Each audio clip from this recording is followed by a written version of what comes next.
Welcome back to our channel. তো এই দেখো আমার মা পাশে দাঁড়িয়ে রয়েছে আর আমাদের ঘর সিল হয়ে গেছে, সবাই নিচে চলে গেছে। আর তো চলো আমরা আজকে 18 তারিখ কটার সময়, আজকে 10টা নাগাদ আমরা অমৃতসরে এসে পৌঁছেছি। তো এবারে আমরা যাব গোল্ডেন টেম্পল আর বাঘা বর্ডার দেখতে। তো চলো, এ দেখো পিছনে সবাই রেডি হয়ে গেছে। আমি চশমাটা পরে ব্লগটা দেখতে থাকো, আশা করছি তোমাদের অনেক অনেক অনেক ভালো লাগবে।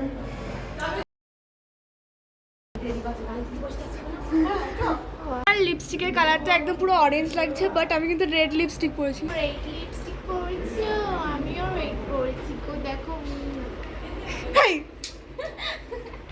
পাগল হয়ে গেছে পুরো। সবাই হচ্ছে আমরা কানা হয়ে গেছি। এবার আমরা কেমন করে চলবো বলো তো? এই ক্যামেরাটা ধরো, কেমন করে চলবো?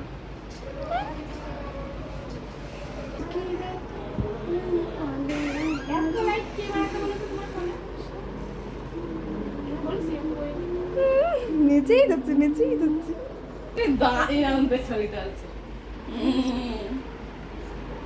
তো মুখই দেখা যাচ্ছে না চশমার জ্বালায়। চশমা এতই বড়। জানতে করে নড়বে না।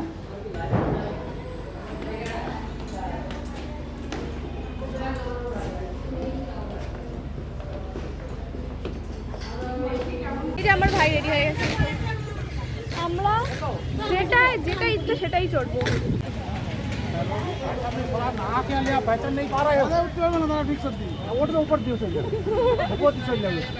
আমরা প্রথমে যে গাড়িটা করে হোটেলে এসেছিলাম সেই গাড়িটায় উঠতে যাচ্ছিলাম, কিন্তু তারপরে আমাদেরকে বললো যে না, পরের গাড়িটায় উঠতে, কারণ ওই গাড়িটা একদম ফুল হয়ে গেছে। তারপরে এই গাড়িটা দেখছো, এটাতে করে আমরা সমস্ত কাশ্মীর বলো, সিমলা, মানালি সবটাই ঘুরেছি। আমরা যেহেতু প্রথমে পাঞ্জাবে গেছিলাম, তাই সেখানে কাশ্মীরের তুলনায় যথেষ্ট গরম ছিল। আমরা ওই রোদের মধ্যে একটা বাসে গিয়ে বসি। দেখো আমাদের বাসটা ততক্ষণেও ভর্তি হয়নি, আমরা প্রায় প্রথম দিকেই বসেছিলাম। প্রথম দিকে না, আমরা সব জায়গায় মাঝখানের দিকেই বসেছিলাম, প্রথম দিকে বেশি বসা হয়নি। আমি এখানে পয়সা দেখাচ্ছি, মনে হয় তখন কোনো কন্ট্রোভার্সি হয়েছিল, আই গেস, আমার মনে নেই ঠিক। পাঞ্জাবে বেশ অনেকগুলো বড় বড় ইমারত আছে, তোমরা সামনে যেটাকে দেখতে পাচ্ছ সেটাও তার মধ্যে একটা। কিন্তু আমি প্রথমে এটাকে দেখে ভেবেছিলাম হয়তো এটাই স্বর্ণ মন্দির, পর জানলাম যে ওটা স্বর্ণ মন্দির না। আমরা প্রথমে বাঘা বর্ডার ঘুরে এসে তারপর স্বর্ণ মন্দিরে যাব, কারণ স্বর্ণ মন্দিরটা আমাদের হোটেলের থেকে অনেকটাই কাছে ছিল। যেতে যেতে রাস্তায় দেখো এত বড় একটা কামান টাইপস দেখতে পেয়েছি। আমাদের হোটেল থেকে বাঘা বর্ডার মানে ভারত আর পাকিস্তানের বর্ডারটা ওই খুব জোর 25 থেকে 30 কিলোমিটারের মধ্যে ছিল, কিন্তু রাস্তাটা অত্যন্ত সমতল হয়, আমাদের খুব বেশি সময় লাগেনি ওখানে পৌঁছে যেতে। ওই রাস্তাটুকু যেতে যেতে আমি আর আমার বোন গান শুনছিলাম একটা এয়ারপডস থেকে। তোমরা দেখতে পাচ্ছ কিছু একটা গান শুনছিলাম, আমার নাম মনে নেই ঠিক। আর গান শুনলে মানে চলন্ত কোনো যানবাহনে গান শুনলে 10 মিনিটের রাস্তা যেন মনে হয় 3 থেকে 4 মিনিট। তাই আমরা গান শুনতে শুনতেই চলে গেছিলাম। বাঘা বর্ডার থেকে 500 কি 1 কিলোমিটার দূরে এরকম একটা টোল পড়ে, এই টোলটা পেরিয়েই আমরা ঢুকে পড়েছিলাম বাঘা বর্ডারে। বাঘা বর্ডারটা অনেকটা এরিয়া জুড়ে, তো অনেকটা সময় লাগবে ঘুরতে। আমাদের ওই 2.5 থেকে 3 ঘন্টা সময় দিয়েছিল ঘোরার জন্য। হ্যাঁ, আমার কাছে আয় একটু। আমার মামা কোথায়?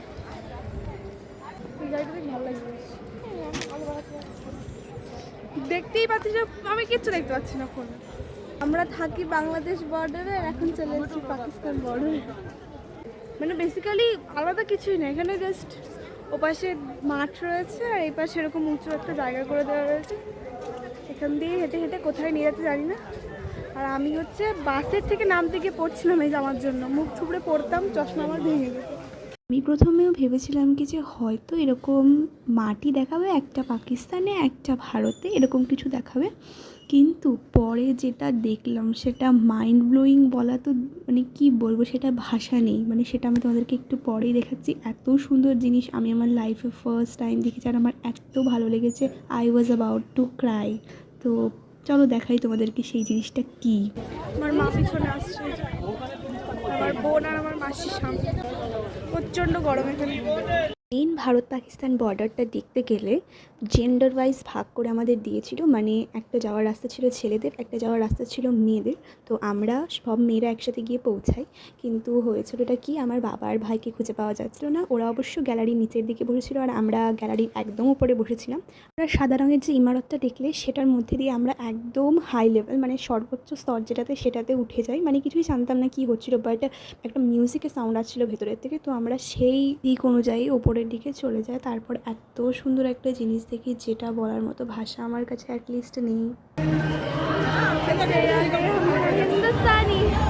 বিল্ডিংটা অনেক উঁচু ছিল আর তোমরা শুনতেই পারলে খুব ভালো ভালো গান হচ্ছিলো যেগুলো কান্ট্রি রিলেটেড। আর আমরা অনেকটা চড়ে এসে দেখো কতটা উপরে, একটু হাঁপিয়ে গেছিলাম, তাই একটু দাঁড়িয়ে দম নিচ্ছিলাম। এখনও অনেকটা উপরে চড়তে হবে। এবারে উপরে গিয়ে কী জিনিসটা দেখলাম সেটা এবার আমি তোমাদেরকে দেখাবো। আমি একদম উপরে চলে এসেছি। এবারে আমি না তোমাদেরকে কিচ্ছু বলবো না, আমিও এনজয় করি, তোমরা এত সুন্দর শোটা এনজয় করো। আর এটা আনএক্সপেক্টেড ছিল, কারণ এটা আমরা জানতামই না কেউ হবে, বাট অ্যাকচুয়ালি আমরা যখন গেছি তখন এই জিনিসটা হচ্ছিলো। আর এটা এত সুন্দর, এত সুন্দর, তোমরা এটা এনজয় করো, আমার আর কিচ্ছু বলার নেই।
শেষ হয়েই এমন একটা জিনিস শুরু হলো যেটা বলার মতো না।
শুধু ইন্ডিয়ার প্যারেডটাই দেখেছো, আর অতটা দূরে আমি তোমাদেরকে দেখাইনি। আর ওপাশে পাকিস্তানের সব আর্মিরাও প্যারেড করছিল, যেটাও দেখতে খুব সুন্দর লাগছিল, কিন্তু যেটা ক্যামেরা ক্যাচিং হচ্ছিল না। তারপর আমরা খানিকক্ষণ ওখানে থেকে নিচের দিকে নেমে আসি। দেখো কত সুন্দর আই লাভ ইন্ডিয়া বলে একটা সাইনবোর্ড লাগানো রয়েছে, আমরা এগুলো দেখি। আর চারপাশে পাকিস্তানের একটা বর্ডার ছিল, সেটাও তোমাদেরকে দেখাবো, যেটা মেইন বর্ডার।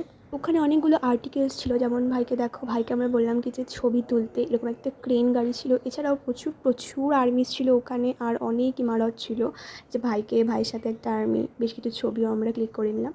একটা মাঠের মধ্যে যাচ্ছিলাম তোমাদেরকে কাছে থেকে পাকিস্তানটা দেখাবো বলে, কিন্তু তখন একটা সাইরেন বেজে ওঠে আর বলে কি যে ওখানে যাওয়া যাবে না। তো আমি তোমাদেরকে বাইরের থেকে একটু দেখি। এই মাঠটা ভারতের, ওই তারজালির ওপাশে যেটা রয়েছে সেটা পাকিস্তানের। আমি এখানে গেলাম, আমাকে ওই দুনি যেতে দিলেন না। ওটা কাছ থেকে পাকিস্তানকে দেখে নিলাম, আর দেখো মনে হচ্ছে যেন দুটো মাঠের মাঝখানে একটা এরকম বেড়া দেওয়া, কিন্তু এত বড় একটা দেশের সীমানা এই পর্যন্তই নির্ধারিত, আর ওপাশে অন্য একটা দেশ হয়ে যাচ্ছে। কতটা এক্সক্লুসিভ জিনিসটা বলে বোঝানো যাবে না। দেখে সামনাসামনি দেখে আরও এত সুন্দর লাগছিল। তো এটা একটা ট্যুরিস্ট প্লেস, আর যেহেতু পাশে একটা পাকিস্তানের মতো দেশও আছে, তাই প্রচুর আর্মি ছিল যারা অল টাইম আমাদেরকে পাহারা দিয়ে রাখে। সত্যি ওখানে না গেলে বুঝতেই পারতাম না যে আমরা রাত্রেবেলায় নিশ্চিন্তে ঘুমাই একমাত্র এদের জন্যই। দেখো কতটা পরিষ্কার, কতটা সুন্দর করে রেখেছে তারা সব কিছু। ওখান থেকে ঘুরে এসে আমি মাকে বলি, মা আমি ম্যাগি খাবো। মা বলে কি যে ম্যাগি কোথায় পাবো এখন, এরম বায়না করলে হয়। তখন আমি দেখাই, দেখো সামনে ওই মহিলাটার মাথায় কত ম্যাগি রয়েছে। আর আমার বাবা বলছে কি যে অনেক পয়সা লাগে এই ম্যাগিটা বানাতে, এমনি এমনি দেবে না। আর ওখান থেকে আমরা চলে আসি ওই 6:30 পৌনে 7টা নাগাদ হোটেলে। তারপরে যাই আমরা স্বর্ণ মন্দিরে। শুধু দুর্ভাগ্যবশত কোনো ক্লিপ আমি নিতে পারিনি বাড়ি আসার সময়।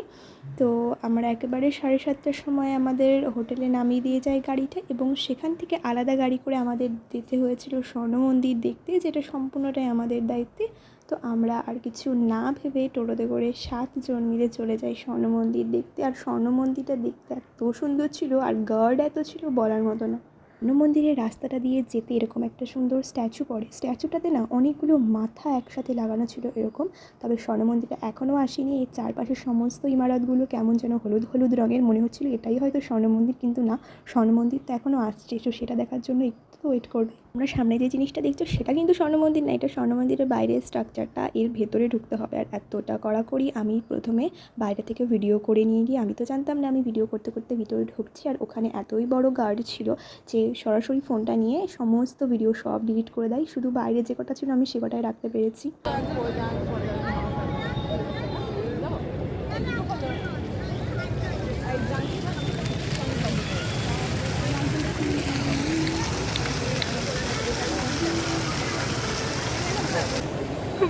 মাথার পিছনে তো উঠতে